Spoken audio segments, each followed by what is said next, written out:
Dumako po tayo sa Boracay sa lalawigan ng Aklan.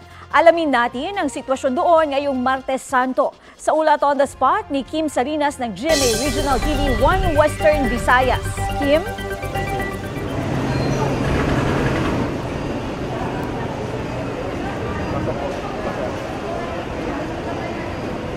Yes, Katrina, unti-unti lang dumadagsa ang mga turista na pupunta dito sa isla ng Boracay ngayong Martes Santo. Dito pa lang sa Katiklan Jetty Port, mahigpit na ang seguridad. Mahigit 87,000 na turista na bisita sa isla ng Boracay mula Marso 1 hanggang Marso 15 ayon sa datos ng Municipal Tourism Office. Isa sa mga tinitingnang dahilan ng pagtaas ng numero ng mga turista ay ang muling pagpapahintulot sa beach parties.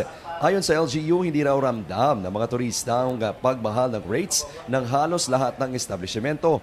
Ngayong umaga, makikitang dagsa na ang mga turista dito sa Katiklan Jetty Port Terminal. Tulad ng pamilya Valencia galing pang Sara, Iloilo. Nagsimula na maglibot sa mga establishmento ang Municipal Incident Management Team na kinabibilangan ng Municipal Disaster Risk Reduction Management Office, Municipal Tourism, Pulisya at iba pang ahensya. Ilan lang sa mga tinututukan ay ang kalinisan sa paligid.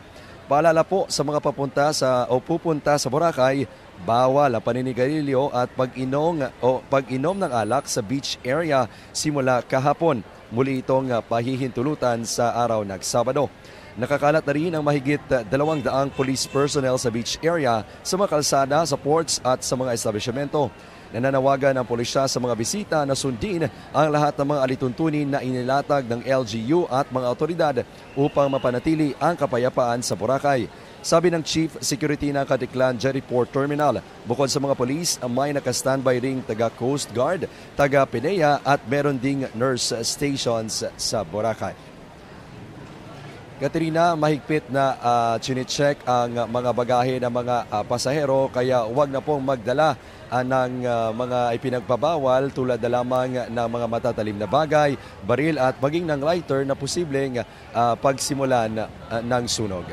Yan muna ang latest mula dito sa Katiklan Jetty Port. Balik sa iyo, Katrina.